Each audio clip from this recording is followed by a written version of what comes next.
నీ కష్టాన్ని నీ ఎదుగుదలను చూసి ఓర్వలేక దీని వెనక ఏమన్నా మరమ్మతుందా శివసేనారెడ్డి పేరుతో? ఎందుకంటే చాలా వైరల్ అవుతుంది. వాడు వెనక కుట్ర ఉన్నదా లేకుంటే కావాలని కావాలని అన్నాడు. అది ఆడంటే అన్నాడు.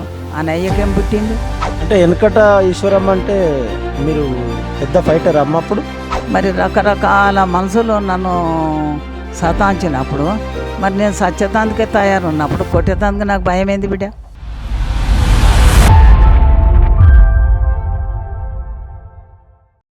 నేను మీ ఉదయ్ కుమార్. ఈరోజు మన ముఖ్య అతిథి పోచబోయిన ఈశ్వరమ్మ గారు. ఈ రాష్ట్రంలో పెద్ద ఎత్తున చర్చ నడుస్తూ ఉన్నది. శివసేనారెడ్డి పేరుతో జరుగుతున్న అంశాల పట్ల పోచబోయిన ఈశ్వరమ్మ గారు ఎదుర్కొంటున్నటువంటి సందర్భంలో రాష్ట్ర నలుమూలలు కూడా, ఎందుకంటే ఈ సమాజంలో ఏం జరిగింది గతంలో ఒక 70-80 సంవత్సరాలుగా ఎవరికి ఆధిపత్యం ఉంది, ఎవరికి ఏముంది, ఒక యాదవ అమ్మ కష్టపడి రెక్కాడితే కానీ డొక్కాడని కుటుంబం నుంచి ఎదిగొచ్చి ఒక ఉన్నతమైనటువంటి స్థాయిలో నిలబడుతున్న క్రమంలో మరి శివసేనారెడ్డికి కానీ ఈశ్వరమ్మకి కానీ వీరిద్దరి మధ్య ఉండేటువంటి సమస్య ఏందో తెలుసుకునే ప్రయత్నం చేద్దాం. అమ్మ నమస్తే. అమ్మ బాగున్నారమ్మా? మీ వర్తమాన ఛానల్కు ప్రత్యేకంగా కృతజ్ఞతలు చెప్తున్నా. అమ్మ ధన్యవాదాలు, థ్యాంక్ యూ. అమ్మ ఈ మధ్యలో మీ రాష్ట్రం అంతా పెద్ద చర్చ నడుస్తుంది. అసలు సమస్య ఏందమ్మా? మాకు వాళ్ళకు ఎలాంటి సమస్య లేదు బిడ్డ. నా వయసు అయిపోయింది కాబట్టి నా మన్మని బయటికి తెస్తామని నేను జనవరి నుంచి వాడిని ఎంటేసుకొని తింపుతున్నా. నేను నా మన్మడు ఒక బ్యానర్లు వేసిండు. వాడు వేస్తే వాళ్ళ కొడుకుకు వానికి ఒక పోస్ట్ ఉంది కదా పిల్లగానికి, కానీ వాడు ఆ పిల్లగాని పేరు కూడా పెట్టిండు. అందులో పెడితే వాళ్ళు అయ్యే ఫోటో వేయలేదని తెల్లటాకల బ్యానర్లు చింపేసాడు. చింపేస్తే మరి ఎవరు చింపారో ఎవరి మీద మనం అనుమానం పోవాలి బిడ్డ? అది కాదని ఆ 2 బ్యానర్లు 2 పోలీస్ స్టేషన్ల కిందికి వస్తాయి. వస్తే వనస్థలిపురంలో ఒక కంప్లైంట్ ఇచ్చిన, మన ఎల్బీ నగర్లో ఒక కంప్లైంట్ ఇచ్చి ఇది మాకు తేలాలి, ఇది మేము ఫస్ట్ బ్యానర్లు వేసిందే ఈసారి, మరి ఇప్పటిదాకా మేము బ్యానర్లు వేయలేదు అని ఒక రోజు నేను ఏసీపీని, ఎస్ఐని, సిఐని కలవడం జరిగింది. దొరికితే అమ్మ దొరుకుతారు, ఎక్కడ వరకు దొరుకుతారు అని చెప్పారు వాళ్ళు. 4వ నాడు ఆ చింపినోని దొరికించుకోరు. ఆడు చింపేతందుకు వచ్చినవాడు కూడా వాళ్ళింటి దిక్కెళ్ళే ముఖానికి బట్ట కట్టుకొని వాళ్ళింటి దిక్కెళ్ళే వచ్చిండు. మళ్ళా వాళ్ళింటి దిక్కే వాడు పోయిండు. అది పోలీసు వాళ్ళు మన సీసీ కెమెరాలలో పరీక్ష చేసి పట్టుకుర్రని. పట్టుకున్నాక మళ్ళీ నేను ఏం తమ్మి ఇవాడికి 4 దినాలు అవుతుంది ఇప్పటిదాకా ఏం రిప్లై లేదని మళ్ళీ పోయినా. నేను ఎవరి దగ్గరికి? ఏసీపీ దగ్గరికి పోయినా, కిష్టయ్య దగ్గరికి. పోతే మేము అన్ని తెచ్చి లోపల వేసిరో వేయలేదో ఒక 60-70 మంది పిల్లలు జమ అయ్యారు అక్కడ. మేము ఎవరిని కూడా ఏమనలే. అప్పుడు కిష్టయ్యను కూడా వాళ్ళని కూడా ఏసీపీలను, డీసీపీలను, ఎస్ఐలను, సిఐలను అనేక బూత్ మాటలు తిడుతురు. వాళ్ళు పాపం వాళ్ళు మాకు చెప్పుకోలేక రూమ్లోకి పోయి వాళ్ళు వచ్చిర్రు. వచ్చి అమ్మ ఇవన్నీ నువ్వు కాదు, నువ్వు కాంప్రమైషన్ అవుతావా, నువ్వు కేసు బుక్ చేస్తావా అని. అంటే నేను కాంప్రమైషన్ కావాల్సిన అవసరం లేదు బిడ్డ, నాకు కేసే బుక్ చేయమని చెప్పి నేను వెళ్ళి వచ్చిన. ఇక అంతవరకే జరిగింది బిడ్డ. కానీ ఇక మళ్ళీ మేమేం అన్నది లేదు, మేమేం చేసింది లేదు. మళ్ళా మొన్న నాకు సీఎం నన్ను ఒక తోడబుట్టు లెక్క చూస్తాడు. అంటే ఇప్పుడే కాదు, ముందు నుంచి అయినా నన్ను అక్క లెక్కనే చూస్తాడు. నేను ఒక తమ్మిళ లెక్కనే నేను ఆయనను చూస్తా. నాకు సీఎము నా యొక్క పనితనము మెచ్చి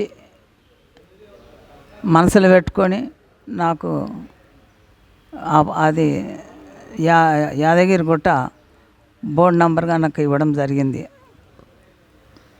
మేము ఆడ ప్రమాణ స్వీకారం చేసి ఇంటికి వచ్చేటాకల్లా మాకు 7:30, 8 అయింది. వచ్చి తానం చేసి ఇట్లా పండుకున్నాను. నేను ఫోన్లు అంటే ఫోన్లు వస్తున్నాయి బిడ్డ. వస్తుంటే నా చిన్న ఫోను, నాకేం తెలియదు. అందులో అలసిపోయినాం. ఇక మా పిల్లలకు వాళ్ళకు వీళ్ళకు ఫోన్లు వస్తున్నాయంట. వాళ్ళు పొద్దుగాల చూపెట్టారు బిడ్డ. ఇట్లా పొద్దుగాల చూస్తే నాకు విపరీతమైన బాధ. నేను ఎవరితోటి, నేను 40 ఏళ్ళ రాజకీయంలో ఎవరితోటి ఒక మాట నేను పడ్డదాన్ని కాను, నేను ఒకరిని అన్నదాన్ని కానీ ఒకరితో మాట పడ్డదాన్ని కాదు. ఇక అప్పటికే కుప్పలాది మంది నా అభిమానులు, సంఘీభావం దెంపనీకి నా కుల బంధువులు, గౌడులు, నాకు ఏ కుల మతం భేదం లేకుండా నేను బతికిన అన్ని కుల సంఘాలు నన్ను వచ్చి సంఘీభావం తెలిపారు బిడ్డ. అమ్మ, ఇదే క్రమంలో ఇప్పుడు 40-45 సంవత్సరాలు రాజకీయం చేస్తుండ్రు కదా, ఇప్పుడు ఈ గొడవ అనేది ఒక ఫ్లెక్సీ వరకే చూడాలా, లేకపోతే ఒక యాదవ బిడ్డ, యాదవులు అంటే మట్టిలో పుట్టి మట్టిలో పెరిగి మట్టితో శాసనం చేసే జీవితాలు, చాలా కష్టపడతారు వాళ్ళు. నీ కష్టాన్ని, నీ ఎదుగుదలను చూసి ఓర్వలేక దీని వెనక ఏమన్నా మరమ్మతుందా శివసేనారెడ్డి పేరుతో? ఎందుకంటే చాలా వైరల్ అవుతుంది, చాలా ఘోరంగా ఏదో వల్గర్గా మాట్లాడుతున్న సందర్భాలు కదా, ఎట్లా చూడాలి దీన్ని? బిడ్డ, ఇప్పుడు వాని వయసు చిన్నది, నా వయసు పెద్దది. ఆడు నా చిన్న మన్మన్ కన్నా చిన్నోడు. ఇప్పుడు నేను అనదలుచుకుంటే చాలా అంటా, కానీ నేను అనలేకపోతున్నాను నా వయసుకు బట్టి. వాడు వెనక కుట్ర ఉన్నదా, లేకుంటే కావాలని కావాలని అన్నాడు. అది ఆడంటే అన్నాడు, ఆయన అయ్యకేం పుట్టింది, ఆడు మాతోటే ఉన్నాడు కదా. ఇవాళ మనసరాబాద్లో పోయి ఇదే ఛానల్ పెట్టి మీరు అడిగితే కులమత భేదం లేకుండా బతికింది ఈశ్వరమ్మ యాదవ్ అంటారా, లేక కులాన్ని పేరు పెట్టి పిలిచింది అన్నాడన్నా అని అంటారా? అదొకటి మీరు గమనించాలని మిమ్మల్ని కోరుకుంటున్నా బిడ్డ, మీ ఛానల్ ద్వారా. అదే మాట ఏదైతే అన్నాడో, మరి ఆడు నా ఎదురుగా వచ్చి అన్నీ ఉంటే వెనకటేశ్వరమ్మని నేను చూపెడుతుంటే బిడ్డ. నాకు ఈ బలగం కూడా, నా పిల్లలు కూడా నాకు అవసరం లేదు. వాడిని నేను ఒక్కదాన్ని చూసుకునే శక్తి ఇయ్యాల కూడా ఉంది బిడ్డ. ఈశ్వరమ్మ దగ్గర ఆ బలం ఉందని వానికి కూడా తెలుసు, లోకానికి కూడా తెలుసు. అంటే వెనకట ఈశ్వరమ్మ అంటే మీరు పెద్ద ఫైటర్ అమ్మ అప్పుడు, అంటే దేనికైనా ప్రాణాలకు వెన్ను విరువని ధైర్యవంతురాలా, ఎట్లా మీ స్ఫూర్తి? నేను నా భర్త చనిపోయి 41 సంవత్సరం బిడ్డ. అప్పుడు నా కొడుకు 16 సంవత్సరాలు ఉండు, నాకు 4 బిడ్డలు.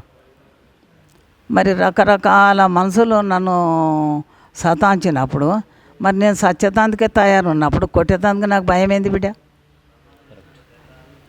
మరి నేను ఎప్పుడైనా చచ్చిపోతానని అనుకున్నాను నేను.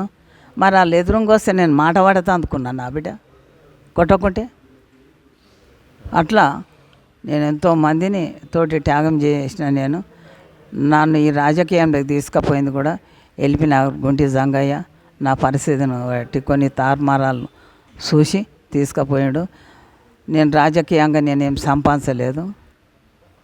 రాజకీయంగా నన్ను ఎవరు ఏ పదవి ఇచ్చినా దాని పదవికి న్యాయమే చేసిన, వాళ్ళకి మంచి పేరు తెచ్చిన. ఇవాళ కూడా నేను సేవకే పోయినా కానీ సంపాదించుకుంటందుకు పోలే. నాకు ఇవాళ కూడా నాకు సుధిరెడ్డి బోర్డు ఈ కర్మంగట్ టెంపుల్ 2 సంవత్సరాలు ఇచ్చాడు. నేను లక్షలాది పని చేసి నేను అక్కడ 3,50,00,000 నేను డిపాజిట్ చేసి, నేను ఇదే దొంగలు 40, 50, 60 ఏళ్ళ సంది కబ్జాలు ఉన్న భూమి తీసిన, నేను ఇండ్లు తీసిన. ఇవాళ ఇండ్లకు గవర్నమెంట్ ఏం చెప్పిందంటే 3,500 చొప్పున టెంపుల్ కట్టి రసీదు తెచ్చి కోర్టుకు సబ్మిట్ చేయమన్నది. వాళ్ళు కడుతున్నారు. మరి ఇవాళ నేను చెప్పింది గొప్ప కాదు, ఆ గుళ్ళే స్టాఫ్ చెప్తారు, ఆ గుళ్ళే అయ్యగారు చెప్తారు. ఆ గుళ్ళే ఎంతమంది ఉన్నారో అంతమంది కూడా ఈశ్వరమ్మ గారి దిక్కలు చెప్పగలుగుతారు. ఓకే, చివరిలో చెప్పండి అమ్మా, ఇప్పుడు ఈ సమస్యను మీరు ఎట్లా పరిష్కరించుకోవాలనుకుంటున్నారా? అయితే మీకు కావాల్సిన న్యాయ ప్రక్రియ ఏమిటి అసలు? నేను అధిష్టానాన్ని గొప్ప చెప్పిన బిడ్డ, అధిష్టానమే చూసుకోవాలి ఏదున్నా. వాళ్ళ కళ్ళ ముంగట ఉంది, నేను కూడా వాళ్ళకే అప్పచెప్పి వచ్చిన. వాళ్ళు న్యాయం చేస్తారని కూడా నాకు నమ్మకం ఉంది. వాళ్ళు నా వయసుకు న్యాయం చేస్తేనే మంచి పేరు ఉంటుంది అనేది కోరుకుంటున్నాను. థ్యాంక్ యూ అమ్మ. అన్న మీరు చెప్పండి, మీరు ఎక్కడి నుంచి వచ్చిండ్రు? మీరు మాది రామన్నపేట, యాదాద్రి భువనగిరి జిల్లా. నేను ఆల్ ఇండియా గౌడ సంఘం యువజన సంఘం ప్రెసిడెంట్ని. తమ్ముడు, ఈ అగ్రకులాలు ఎలా తయారైనంటే మన తాతలు ముత్తాతలు బానిసత్వం చేస్తూనే ఉన్నాం. ఇంకా ఆనాడు మనం ఆర్థికంగా ఎదగలేక ఆనాడు వాళ్ళ ఉన్న పటేళ్ళు పటవారగిరిలు చేసి అనేక భూములు రాసుకురు, మన ఆస్తులు గుంజుకురు. మన భూములు వాళ్ళ తాతలు తండ్రులు అనుభవించి ఈనాడు ఒక ఎదిగి అదే భూమి ఇలా కోట్ల విలువ చేసే వాళ్ళకు వాళ్ళే రాజకీయంగా ఎదగాలనేది బీసీలను అనగదొక్కాలి. ఇక్కడ కాదు, గ్రామ స్థాయి నుంచి మొదలు పెడితే ఒక వార్డు మెంబర్ గెలిస్తే ఓర్చుకునే స్థితిలో లేరు అగ్రకులాలు. ఇది రాజకీయంగా చూడొద్దు. ఈ రెండు కులాల పరంగా బీసీ ఓసీ పరంగానే చూడాలి తప్ప రాజకీయాలకు అంటగట్టద్దు, ఏ సంఘాలకు అంటగట్టద్దు. ఒక ఈశ్వరమ్మ యాదవ్ 40-45 ఏళ్ళని ఎండకు పోతలను నీడకు తీసి అక్కడ కూర్చోబెట్టి భోజనం పెట్టి, అప్పుడు ఈ ఇండ్లన్నీ లేవు, మన్సూరాబాద్లో ఇండ్లు లేవు, సారా ఎస్టేట్ లేదు. ఆమె కొన్ని టెంపుళ్లకు డొనేట్లు చేసి కొన్ని టెంపుల్లను నెలకొల్పి ఇలా బీసీలకు ఆరాధ దైవమైన అమ్మవార్ల గుళ్ళు నెలకొల్పి ఎంతోమందికి పేద ప్రజలకు సాయం చేసింది. అలాంటి ఈశ్వరమ్మ ఒక కన్న తల్లిదండ్రులు. ఈశ్వరమ్మ మనవని వయసు కూడా కాదు శివశరణ్ రెడ్డిది. వాళ్ళ తండ్రి ప్రభాకర్ రెడ్డి కూడా ఒక రాజకీయ అనుభవం ఉన్నోడు, ఇక్కడ ఎల్బీ నగర్లో అంతో ఇంతో పేరున్నోడు. ఒక గుట్ట డైరెక్టర్ ఇస్తేనే ఓర్చుకోవాలి, ఒక ఎంపీ సీటు కాదు, ఒక ఎమ్మెల్యే సీటు కాదు, ఒక జెడ్పీ చైర్మన్ కాదు, ఒక మున్సిపల్ చైర్మన్ కాదు. తప్పి ఎప్పుడు కూడా అగ్రకులాల పెత్తనమే నడవాలని చూస్తారు. ఏ గవర్నమెంట్ వచ్చినా మేము బీసీలకు న్యాయం చేస్తాం. సీటు ఎక్కేదాకా ఒక మాట, సీటు ఎక్కినాక బీసీలకు ఏడ న్యాయం ఉంది చెప్పు తమ్ముడు? బీసీలకు అనేది జరగాలంటే మనం బీసీలు అందరం అన్ని కులాలు ఏకదాటి మీదకి వచ్చి బీసీలు ఇప్పుడైనా కళ్ళు తెరిచి ముందుకు పోయి పోరాటం చేస్తేనే మనకు ఇది వస్తుంది. కానీ ఒక ఈశ్వరమ్మ యాదవ్కే జరిగింది కాదు, అనేక మందికి జరిగింది. అనేక శతాబ్దాలుగా నడుస్తూనే ఉంది. అనేక 40 ఏళ్ళు 45 ఏళ్ళ నుంచి ఈ రాజకీయ అణచివేత నడుస్తూనే ఉంది. ఒక సర్పంచ్ సీట్ ఇస్తాడు బీసీకి, గంటల తెల్లార వరకు ఓసీ వస్తాడు, బీసీని మార్స్తాడు. తమ్ముడు ఊకో, నీకు ఇంకా చైర్మన్ ఇస్తా, పాల సెంటర్ ఇస్తా, సహకారం ఇస్తాడు. సహకార సంఘం వచ్చే వరకు వీని పేరే ఉండదు, అప్పుడు అగ్రకులాలే ఉంటారు. మండల పార్టీ వచ్చే వరకు వాళ్ళే వస్తారు. బీజేపీ వస్తే ఆయన సీన్ రెడ్డి అని వస్తాడు, టీఆర్ఎస్ వస్తే ఆయన వస్తాడు. ఏదొచ్చినా ఆఖరికి బీఎస్పీ కూడా రెడ్డిలు వచ్చే కాలం వచ్చింది పరిస్థితి ఇప్పుడు ఇవ్వాల. ఇక బీసీలు ఇంకా ఎన్నాళ్ళు మనం మోద్దాము, ఇంకా ఎన్నాళ్ళు వాళ్ళని మన భుజాల మీదకి ఎత్తి మోసి ఇంకా ఎన్నాళ్ళు రెడ్డి రాజకీయ ఆధిపత్యం కొనసాగుతుంది అనేది నేను మీకు ఈ ఛానల్ ద్వారా విజ్ఞప్తి చేస్తున్నా తమ్మి. ఇప్పుడు కూడా అంతా బీసీ నాయకులే కాదు, యూత్ అందరం మేల్కొని ఈ తిరగబడితే తప్ప తిరగబడకపోతే రాజ్యం రాదు తమ్మి. ఇక ఈశ్వరమ్మని ఒక తల్లి లాంటి దాన్ని ఆ రకంగా అగ్రకులాలు అలా అవమానించడం, పదవి వచ్చిన ఒక 24 గంటలు దాట ముందుకే అలాంటిది వాళ్ళ మాటలు చూస్తే తమ్మి ఒక్కోసారి మనం ఏడుపు వస్తుంది. ఆ ఛానల్ ద్వారా నీకు ఫేస్బుక్లో కానీ ఇన్స్టాగ్రామ్లో కానీ అంత పెద్ద వయసు మాట్లాడేది, వాడు ఒక మన్మని వయసు కాదు, అడ్డగోలుగా మాట్లాడిండు.